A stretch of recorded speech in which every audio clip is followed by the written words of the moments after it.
C'est point par point l'actualité nyonso. Il est passé vivant. Obanina nous, l'actualité, vous voyez que l'élo est 32e jour ou 32e fois à célébrer Journée internationale de la presse. Il est passé vivant. Président Félix, en l'occurrence, a été devant les hommes de la presse. Président Félix, en solo, il n'a pas de presse. Azaraki peut n'a pas de société civile. Il est passé vivant.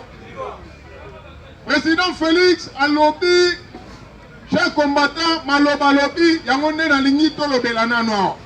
Avant to kota prestation de serment, il y a Oligui Nguema, to kota pe, actualité moussou, net il y a Fayoulou. Il est passé vivant. Madini Fa, donc on procède à la 3e position. Il est passé vivant. Mais Tobanina, nous avons la Journée internationale de la presse. Président Félix a fait ça qui est micro à l'occasion de la 32e fois ou 32e journée de la presse. Il est passé vivant. Président Félix a lobby boy. O ezatoli ya bande kwebele balingi ba mi improviser ba komi ba communicateur. Neye bande ko wana. Un communicateur a ebo comme français te. Un communicateur a ebi pe koloba français. Exactement le col à Christopher Hippolyte Kana. Président Félix a ebi si na ba presse. Alobi na bango boy. Donc, bisogno sur les parlementaires de Bouya Terebou, nous avons un communicateur patenté du chef de l'État. Et ça peut être.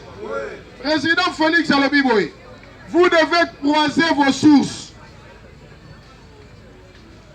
Dans la politique, Papa Tshisekedi Alobaki, tu veux être un vrai politicien, il faut avoir des sources, il faut avoir des canaux d'information. En deuxième lieu, il faut suivre ses actualités politiques. En troisième lieu, il faut être un lecteur. Il est vivant. Les 3 conditions pour être un vrai politicien. Mais le président Félix a ébusqué les hommes de la presse. Alors, faites un effort de croiser vos sources. Ma source et ma information à bino. Est-ce que vous comprenez? Il est pas vivant. Papa, il ne suffit pas de dire tel Azamabe, Moutousongolo Pakalazamabe, mais Talisape, Oya Mala Mwezawa. C'est ce que le président Félix a voulu dire aujourd'hui. Alors, croisez vos sources. Pour ça, il y a des sources na bino. Oya ba information. Et puis, alors, pour rapprocher les canaux d'information, et à l'approche de les canaux officiels. Je vais expliquer à Rabino. RFI, est-ce que c'est un canal officiel? Il est pas vivant. Chaque combattant, Tomi Pesaka, Kunki na banzoto te. Kunki est un fardeau. C'est comment te? Biso. Il faut rendre le travail à chef de l'État et comme agréable à la cité. Est-ce que nous avons enseigné à Bino? Il n'est pas vivant? Non. Nous avons expliqué où le président Félix Azoko Sala, na où papa Tshisekedi à la Kisakabiso. Est-ce que nous avons professionnel pour les cabines tout est. Awa, et ça échange aux Sala. Oui ou non? Il est pas vivant. Est-ce que Oyoki Maloba président Félix Alobi na ebandeli ya discours na ye? Alobi pour sangisa, c'est-à-dire pour croiser ba canaux na bino d'information. Mais pour rattacher na ba canaux officiels, notamment RTNC, il est pas vivant. Top Congo est un officiel. Top Congo, c'est une chaîne locale. Il n'est pas vivant. Maloba nyonso biso tolobaka. O biso toyokaka. Il faut ezala approximativement proche na oyo RTNC et Zokoloba. Est-ce que vous êtes d'accord, non? Si vous êtes d'accord, ne pouvez pas tenir un peu ma bouche.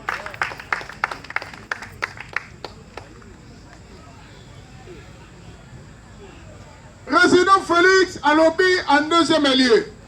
A lobby ne jamais faire, même involontairement, ne jamais faire un relais avec la désinformation. Vous avez dit que Kagame, na Museveni, parce qu'il est un grand spécialiste en désinformation. Vous avez compris?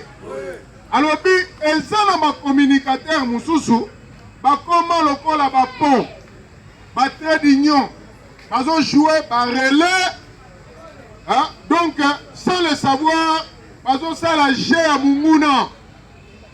Il joue les ponts de l'ennemi. Il n'a pas ça vivre. Il y a aussi communication. Mais communication, on a en faveur, il y a pas le cas. Alors, justement, autour, il y a partenariat minier entre RDC et les États-Unis.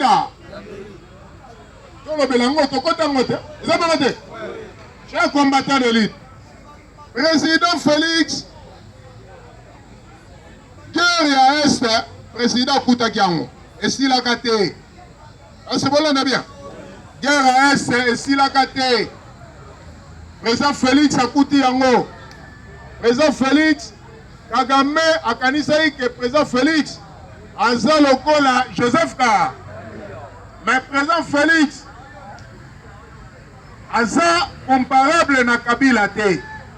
Biso tolobangwa. Kabila n'est jamais passé dans le syllabaire. Il a appris l'éducation par rattrapage. Il n'a pas se vivre. Mouta consulté que Kabila qui est en Afrique d'ici d'Ake Kotanga. Coefficient intellectuel très faible. Mouta rappelé à Mwezangate. C'est le président, l'ancien président du Nigeria. Olusegun Obasanjo. Il n'a pas se vivre. Kabila a sali 18 ans au pouvoir. Kabila a fait la participation criminelle. Kabila a fait la haute trahison. A fait la complicité dans M23. Bon, il espère que Aogozon a le pouvoir dans le Congo. Il n'a pas se vivre. Mais Obasanjo a ébissé. Alors, mon frère, il y a une vie avant de venir au pouvoir. Et ça m'a dit, Kabila avait une vie, oui ou non? Oui. Mais Kabila, comment il a le pouvoir? Et ça m'a dit, quel que soit par testament ou par la forme d'arriver au pouvoir, Kabila a dirigé le Congo pendant 18 ans. Mais Obasanjo le binaye, mais papa, il y a aussi une vie après le pouvoir. Il y a aussi 18 ans, aussi au pays. On a fait la manœuvre, on a le pouvoir. Abi, tu ne comprends rien, c'est que tu es un idiot. Il n'a pas se vivre. Et ça, c'est Olusegun Obasanjo. Chers combattants, Obasanjo, il aurait bien été. Obasanjo, après 2011, avait proposé à Papa Etienne. Alors, que Papa Etienne, le col a gagné qui Kabila Anganzami na pouvoir, Obasanjo a proposé à Papa Etienne. Papa Etienne a comme vice-président, il y a Joseph Kabila. Il n'a pas se vivre. Soyez papa Tshisekedi Ndima qui sait que à Kokanaïka, quand on a vice-président, 1 plus 4. Et ça pas dit. Mais papa Tshisekedi a dit ça qui est. En son temps, alors dit Olusegun Obasanjo. Même dans ton propre pays, celui qui a gagné les élections, peut-il être le vice-président de celui qui a échoué? Il n'a pas se vivre. Au Monique, Maloba Papa Etienne et porté ma fruit, l'élo. Et d'abord, tu mets la Papa Etienne et ma bogo, cher combattant.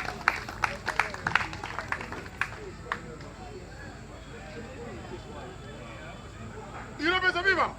Au Monique, Bissika Tolobaka, la politique c'est la guerre. Guerre de nerfs. Il y a un moment dans la faculté à droit, dans la faculté belé. Ils ont prévu un programme de cours de syllogisme, logique formelle. Pour Nanine, pour Moutounion son science, il faut avoir des démarches. Pour Poninine, pour Salanine, il faut avoir un raisonnement cohérent. Il a vivre. Cohérence d'idées. Kabila, c'est un monsieur incohérent. Kabila n'est pas cohérent dans ce qu'il agence comme idée. Il n'est pas ça vivre. Les lots qui m'a dit du fa. Donc on songe là les vraies actualités chez combattants. Nous sommes un peu pressé. Fayoulou, Azangi na Paris. Na Paris. Fayoulou la poignée qui est na Paris pour l'année.